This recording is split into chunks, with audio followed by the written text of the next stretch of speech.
And good morning everybody, welcome back to another Milligan Auto Diagnostics YouTube video. So today we're heading off to a potential fire hazard. We have got a Audi A1 that we're going to attend this morning. The customer called me up yesterday regarding this vehicle. She was driving it along and she seen smoke come out the bonnet. So she lifted the bonnet up and she suspects that the smoke's coming from the fuse box area. So we advised her yesterday to disconnect the battery. She disconnected the battery and we're going to go and attend that today or this morning. Hopefully it makes for a good video, so we'll see. I'm just done collecting a couple of bits for next week from Parts Plus. I'll just spin these around. So we're going to head off to Bishop Briggs. It's 9 o'clock this morning. Started off a little bit later than what we wanted. Well, let's crack on.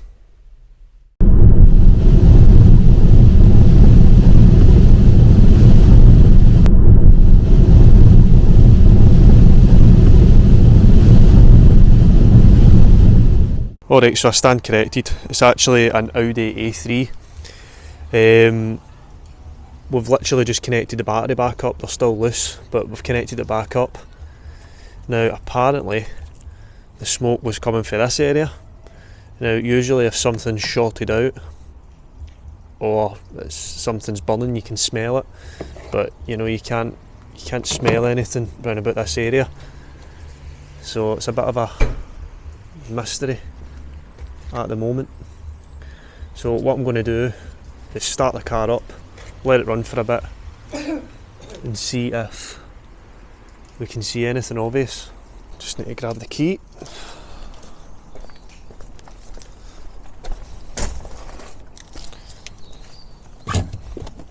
So let's just start it up.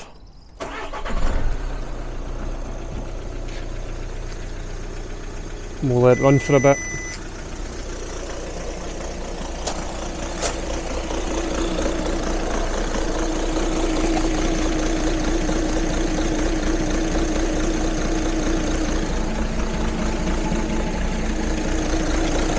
Now what I'm going to do is let it run for a little while and see if we can, you know, locate any issues. It's a bit of a strange one, this.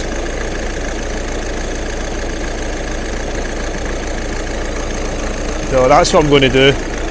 Maybe just double check and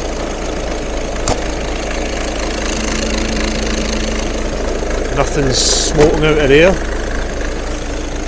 Yes, that's what we'll do. I'll leave it running for a bit and I'll come back to you if I see anything.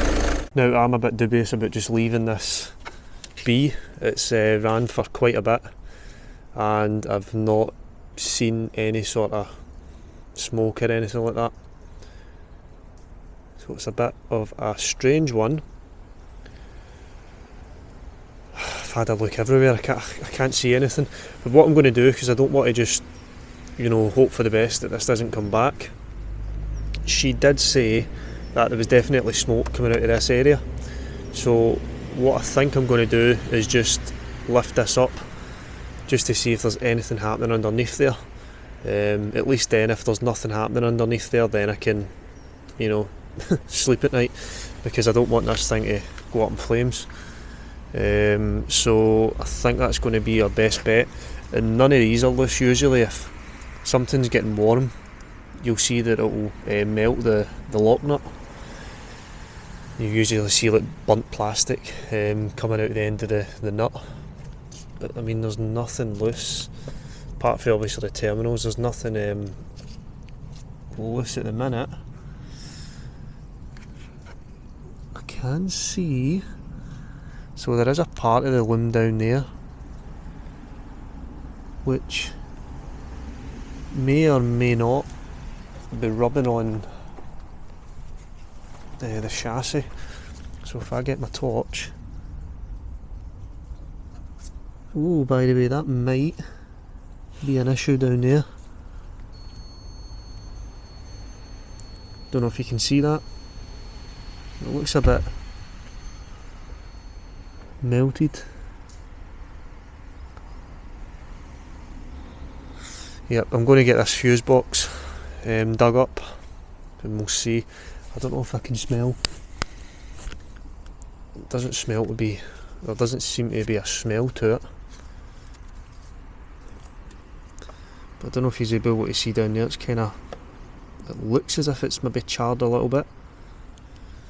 But it's just so difficult to tell. What I'm going to do is try and get this fuse box lifted up. Right, so I've stripped a hell of a lot down because I cannot, no matter how long I leave this vehicle running for, I cannot get it to actually fault. So I got the customer out and we discussed kind of where the area where the smoke was coming from, and she did say she could see it coming through here and it was gathering kind of in this area as well, she was sure. Now I've stripped all of this down, and apart from the glow plug relay just dangling there, there's nothing at all. So I used my sense of smell, and if you smell in here and get to the engine ECU, that is where the problem is. It is absolutely stinking of burning electronics, whatever you like to call it. And to be honest with you, I'm surprised the vehicle still ran. That ECU's corroded pretty badly. So what are we going to do about this one?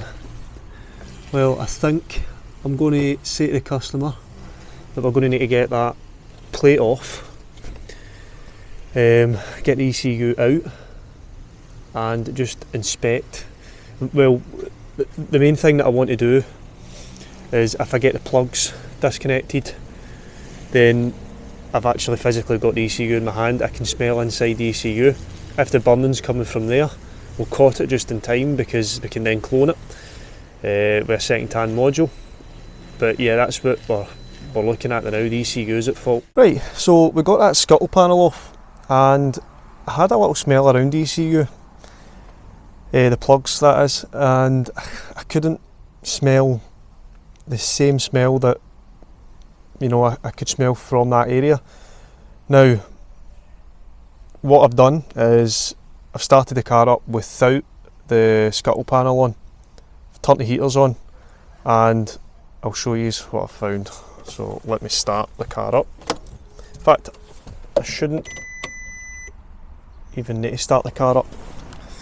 I don't think these blowers only work when the the engine's running, but there's smoke. I don't know if you'll be able to see it on the camera. There is smoke coming out of that air duct there, and it absolutely stinks. So we're not going to be able to see it on camera, I don't think. What I'll do is I'll start it up. I'll just leave my torch there. So start it. Oh, clutch pedal, come on. So the heating at the moment is on. And you can see, yep, you can see the smoke. So I'm going to turn it off quickly. I don't really like to do this, but I'm disconnecting the battery straight away, just because, look at that, it's coming out of the air duct there. So we're going to need to stick that glove box and see what's happening in there. Bloody nightmare, this video is going to be longer than I thought. So let me get all this glove box stripped out, get into the actual blown motor and see what we might have going on. Now I've got the glove box off, and you'll need to ignore this because some muppet has ran aftermarket stuff through the actual glove box and then out the other end, which is ridiculous. But you can see we've got a blown motor there. It definitely isn't genuine. Not that that matters, it is a 2011 plate.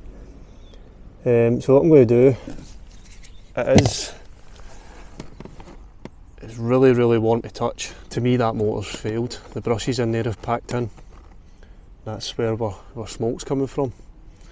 So we're going to need to get that blown motor out. That's what I'm going to do next. I'm not going to show you how to do that because it's quite tight in there because I can't take the glove box completely off. As for the wiring and that, the wiring looks alright. Just looks to me as if the motor has been burning up.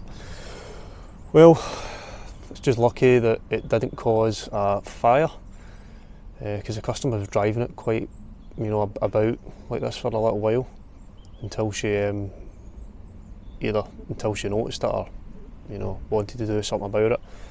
But yeah, just lucky that we caught it in time.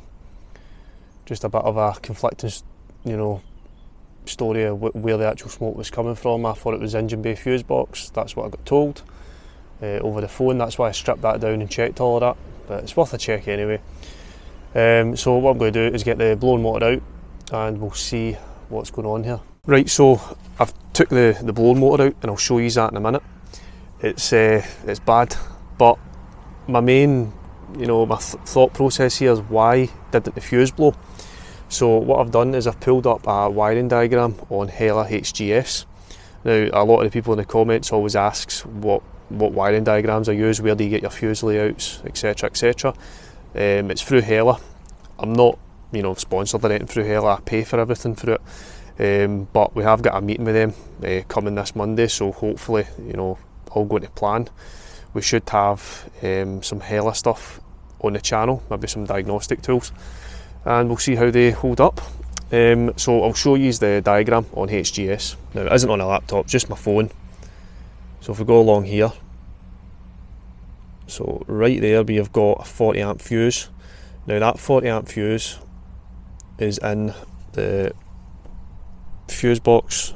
It says at the passenger side, but it's obviously right hand drive, and that is SC22. So we're looking for this to be on the right side, not the left side. So I'll need to try and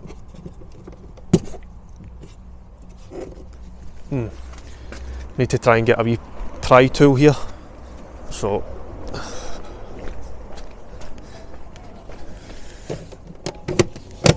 I'll just open that up. So we're looking for one row up, or sorry, 2 rows up and right along at the end. And I don't know if you can see, oh, that's stuck in there.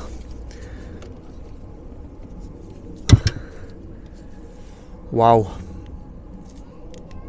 that right there is what you call a cheap, crappy fuse, which has allowed more current. Basically, lucky this didn't go on fire. So that fuse is still intact, believe it or not. It's kind of just fused itself together. Wow. So that's because that's a cheap fuse. Now these fuses here, these glossy looking crappy fuses, and then you've got the OEM ones. It's the difference, there is a difference in them, so you need to be careful with putting fuses that are rated. So say that one there, that's a cheap crappy fuse, that's rated at 10 amps. You'll probably find that'll blow at 20 or 30. Well, this one is rated at 40 and it's not blown, it's just melted itself together.